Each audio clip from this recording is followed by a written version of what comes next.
When I hear people say America's in decline, I'm skeptical. Every generation raves about the good old days, but the good old days were not so great. And it's a good thing that decade after decade, despite our problems, America has gotten wealthier and healthier too. But one reason I worry now is that one aspect of America does keep getting worse, and that's this. The number of rules we're supposed to obey. The federal government already has 160,000 pages of regulations. That's what you're looking at here. And they add new ones every day. If America is to prosper, we need people starting new businesses. But who wants to start something if you have to hire an army of lawyers to go through all that? And even after they do, you can't be certain you're in compliance with every law in that pile. Even the feds don't understand their own rules. Yet, liberal columnist Ellis Henican believes that many of those regulations are good and some should be stronger, right? You're looking very serious there. Very okay. true. Thank you. Vernon Hill, who started Commerce Bank, disagrees. Why do you disagree? The unintended consequences of these laws, no one knows. In the banking world, we've gone from 24,000 banks in America down to a much smaller number, and in the process, they've shrunken America's ability to support small business and growth. All right, and I should just add that for the audience, you're a stutterer. That's what the blocking is. I like to have stutterers on my show because I'm a stutterer myself. But let's get to the facts here. Isn't this too much?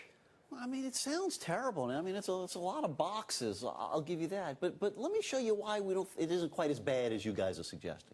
Here in America, we are the ones who are still, even despite all of that, creating all the great stuff, the creativity, the new industries. You only have to go to the middle of Manhattan or to the Silicon Valley to see what I'm talking about. This really is the engine of ideas in the world, and it's more so today than ever. But for how long if everybody has to read all that? John, listen. Business people always don't want to be regulated. If you tell the restaurant they can't serve poison to the customers, they're going to say, "Oh my gosh, it's terrible! You're handcuffing my creativity." I would argue stuff goes on. They don't want to serve poison to their customers because they would go out of business without rules, just from word of mouth.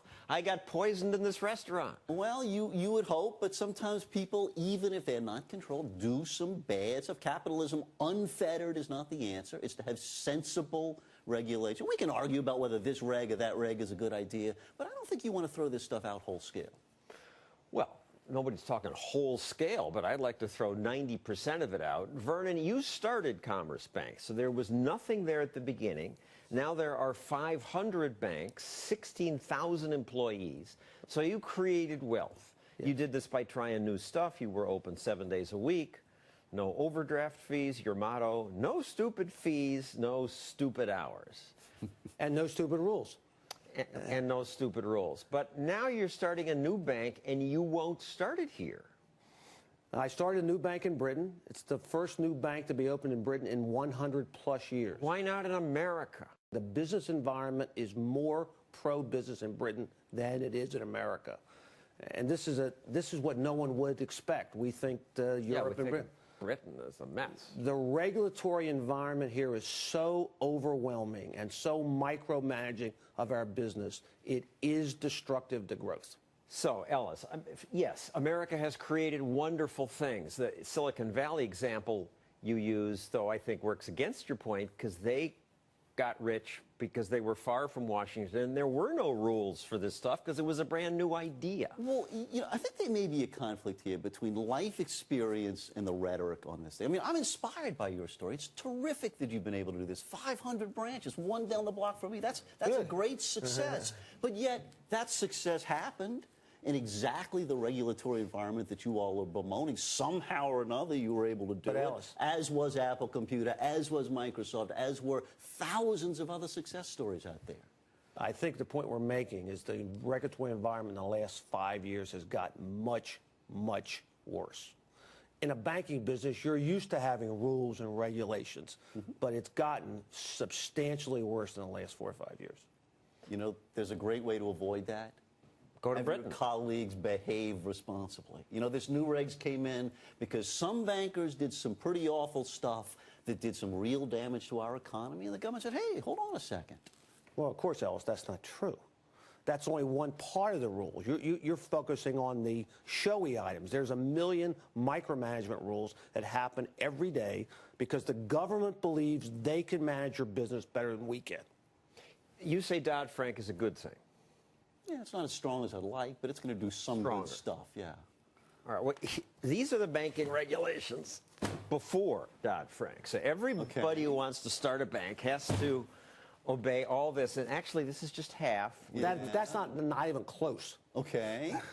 The goal is to make us safer. And the assumption is that in this paper, you can restrict the bad behavior in a way that protects consumers. But there's some line in there that says, if I bounce a check, you can't charge me $200.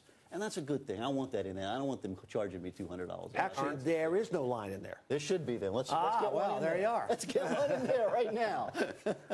And if there were a line in here, you don't think they were going to make it up somewhere else? You think you could just, by government top-down, fix it for the consumer? Oh, listen, I'm not saying government ought to run everything, but I mean, it's also not true that business is grinding to a halt because of these photocopies you have here. Yeah, we complain too much. We free market people. We don't want any rules. Business is doing fine. We absolutely don't complain too much. We don't complain enough. The regulatory environment in the banking business and other parts of business in America has gotten completely out of control. Do you believe, Ellis, that an agency in Washington can make better decisions over the long term than the market? I don't. Depends what those decisions are, right? Well, and we've gone past the big, important decisions into endless micromanagement. Yeah. We can probably find some areas in there where we would say, well, this reg doesn't make sense or that reg. But, boy, I want someone defending consumers in this process. I mean, business has a lot of power in Washington. Don't we want an agency like in Dodd-Frank they were getting that's going to be in there looking out for me? But, Ellis, who can defend us against them? Ellis, your fellow liberals have said that to me. How come you libertarians are so nervous about government power, but you don't worry about corporate power? Good question. That's what you're saying. It's a good question. Corporations can't use force. Government can. No, his bank can't force me to bank with him. Governments have tanks, Ellis. Tanks. Private corporations don't. They have the power of law. Listen, we live in a mixed economy. Nobody is arguing for total government control. But nobody's repealing anything. Government control. They just add more. Once in a while, they repeal a page or something. Yeah. 500 branches under this regulatory system. No, not under this regulation. No, you're wrong, Ellis. 500. We stopped and sold out in 2007. Well, you couldn't take it anymore. All right. Thank you, Vernon Houck, Ellis Henican.